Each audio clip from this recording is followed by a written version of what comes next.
Erin Armitage. I'm a ceramicist based in Harrogate, UK.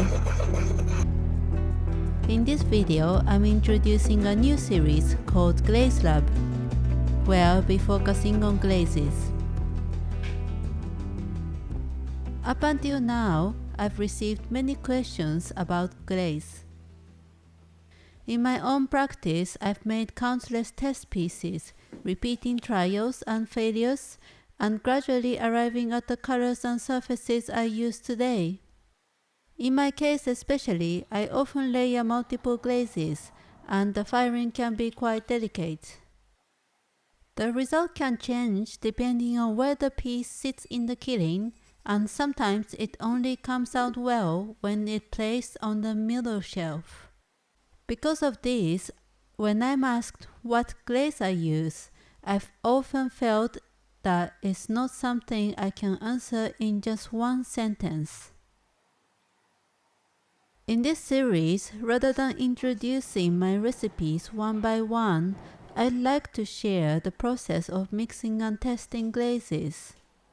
And through that, I hope it becomes possible for each of you to create the kind of surfaces you have in mind. For this first episode, we will begin with the basics. I will introduce the tools and materials, and then we will mix a base glaze that can be used for developing different colors. If you'd like to explore further, you can also watch the extended process, where I add colorants to this glaze through the YouTube membership version of Glaze Lab.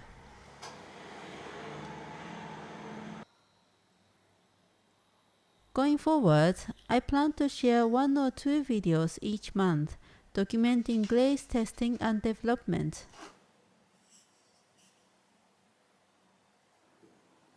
Starting this series also required preparing a range of materials and tools. So if you'd like to support it, I'd really appreciate it. When you first begin working with clay, glaze can feel a little mysterious. Recipes can look technical, material names are unfamiliar, and the results don't always turn out as expected. But glaze is not something special. When you cook for the first time, you follow a recipe, don't you? It's the same idea. If you can make something simple, like instant noodles or a fried egg, then you can make glaze. As long as you understand the materials and the steps, most things can be made. At its core, glaze is controlled glass. Once you understand the structure, little by little, you begin to see how it works.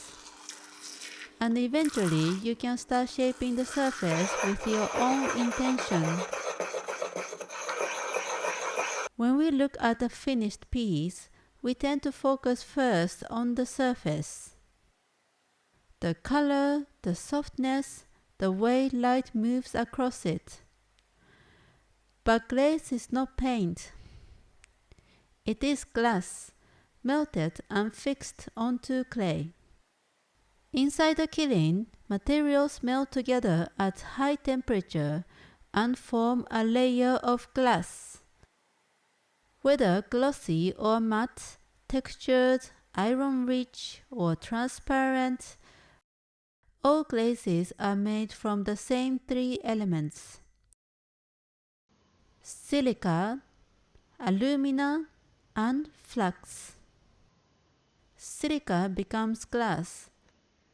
Alumina stabilizes the structure, and flux lowers the melting point, so the glaze can melt at a workable temperature.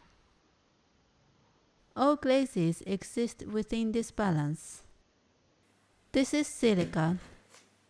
It looks like a fine white powder, but in the kiln, it becomes transparent glass. This is kaolin, a type of clay. It provides alumina, and help stabilize the glaze. This is feldspar. It mainly works as a flux. Fluxes lower the melting temperature and help the glaze melt. Whiting or calcium carbonate is also a flux. By changing the proportions of these materials, the surface of the glaze changes. More flux and it melts more and becomes more fluid. More alumina and it becomes more stable and sometimes more matte. Silica affects the quality and clarity of the surface. A glaze recipe is written as percentages of materials. The total is 100, and this becomes the base. Colorants are added on top of this 100. These numbers are not weights, but proportions. When mixing, we calculate the actual weights from these ratios. Even very small differences can appear in the fired result, so measuring accurately is important. To mix glaze safely and consistently, you will need a few basic tools. A digital scale, accurate to at least 0.1 grams. An 80 to 100 mesh sieve.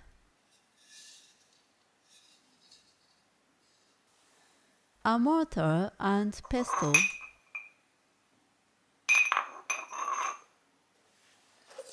Containers for small batches. And a dust mask. Dry glaze materials contain silica dust, which is harmful if inhaled over time. So we try to avoid creating dust and use protection when needed. For testing, I recommend mixing around 50 to 100 grams. If you get the result you like, you can scale up to around 1 kilo. And if that works well, to 5 to 10 kilos for production.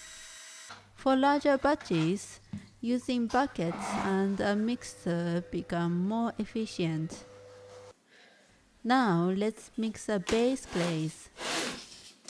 In this episode, I'm making a calcium base glaze using a calcium carbonate as the main flux. It's one of the most fundamental base glazes with good transparency and a slightly milky gloss. In this episode, we'll make the base glaze. In the next episode, we'll add colorants and begin developing variations. Please do watch episode 2 as well if you are interested. The recipe is 30% feldspar, 25% kaolin, 25% silica, 18% calcium carbonate, and 2% magnesite.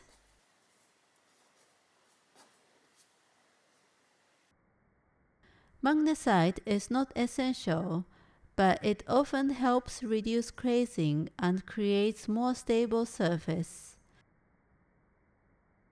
There are different ways of thinking about glazing.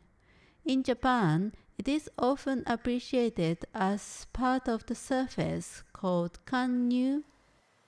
In the UK, it is more often avoided, especially for functional wear. For my work, I choose to minimize it. For production, especially in Western contexts, a non-crazing glaze is often preferred. But for artistic work, it isn't always a problem. For decorative pieces like vases, it can even be desirable. We will make 50 grams. That means 15 grams feldspar, 12.5 grams kaolin, 12.5 grams silica, 9 grams calcium carbonate, and 1 gram magnesite.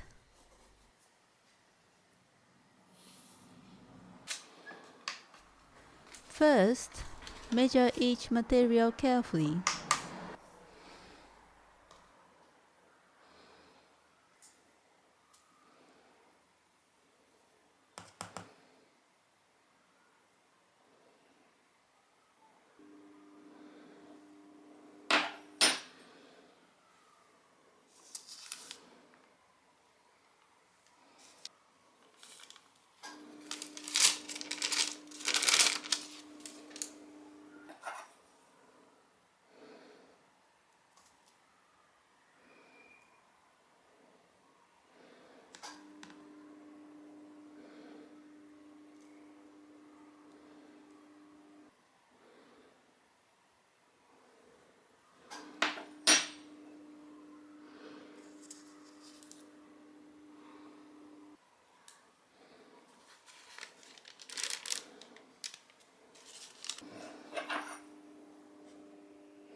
With a distal scale, small variations of around plus minus 0.02 grams aren't something to worry about.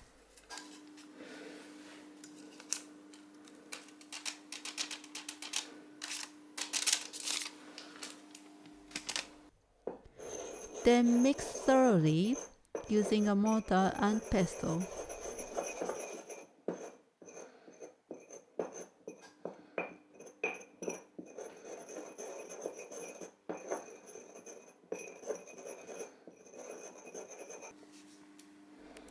Now we add water.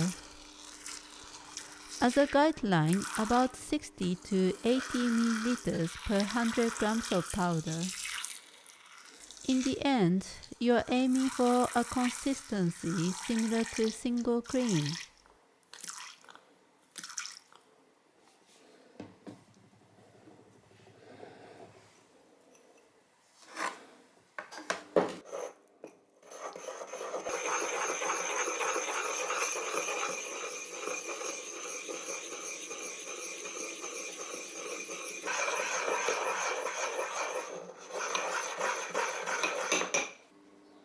In my own practice, I usually use about 80% water. So for 50 grams of powder, that's around 40 grams water. So I'm adding little bit of water here. Adjust depending on your preference.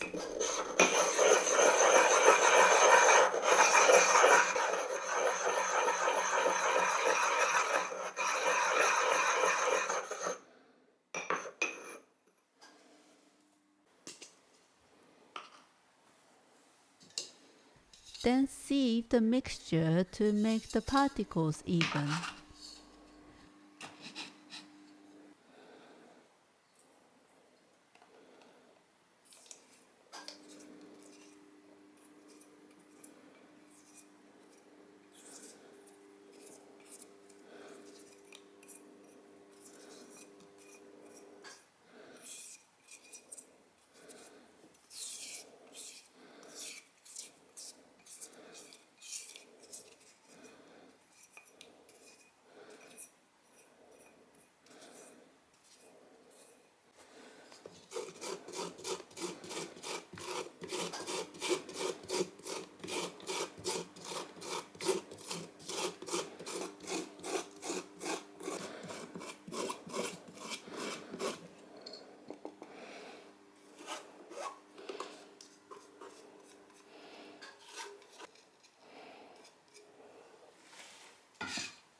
Now we apply the glaze to test pieces.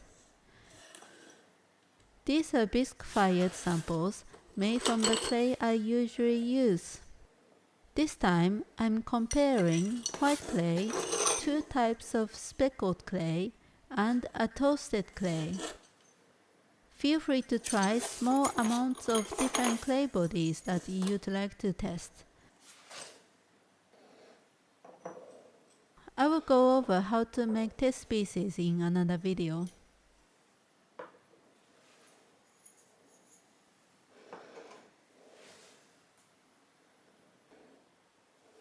Apply the glaze with a brush.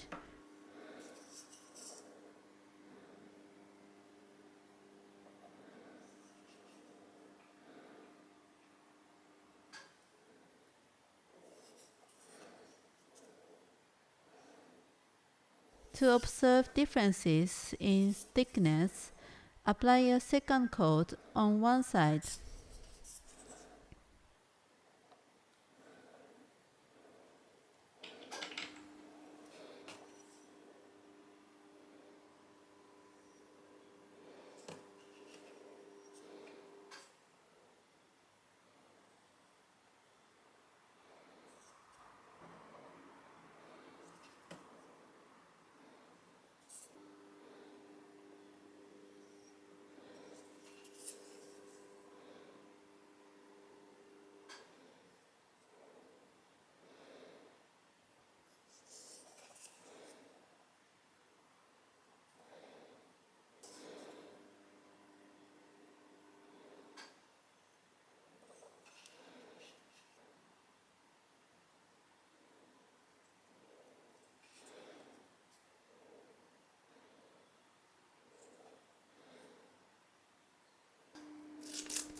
Label everything clearly.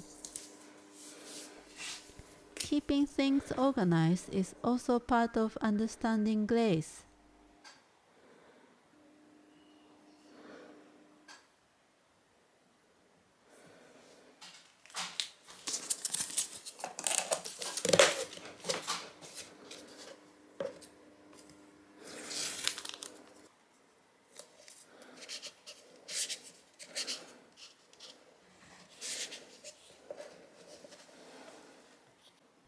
Once dry, I fire the pieces.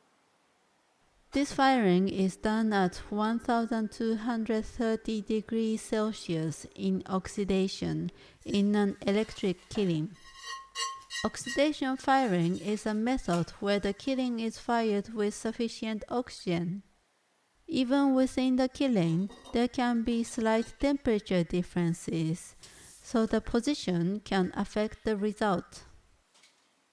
In this way, even with the same recipe, results will change depending on the clay and the firing environment. That's why it's important to test within your own setup. It's also one of the reasons I haven't shared recipes openly until now. I would really encourage you to try mixing and testing for yourself. Now, let's look at the result. The surface, the gloss, how it has melted, and how it works with the clay. There's no crazing, and the result is glossy with a slightly milky surface. I think this is a stable base glaze. With the speckled clay, you can see the particles subtly showing through the glaze, which creates an interesting surface.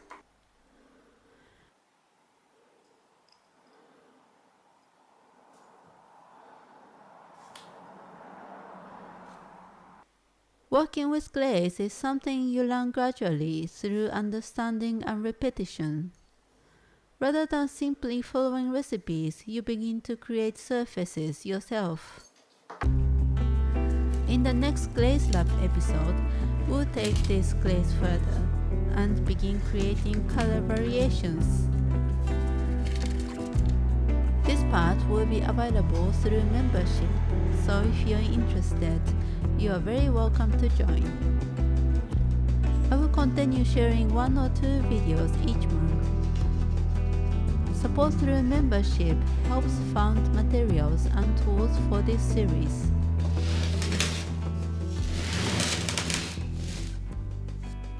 Thank you for watching.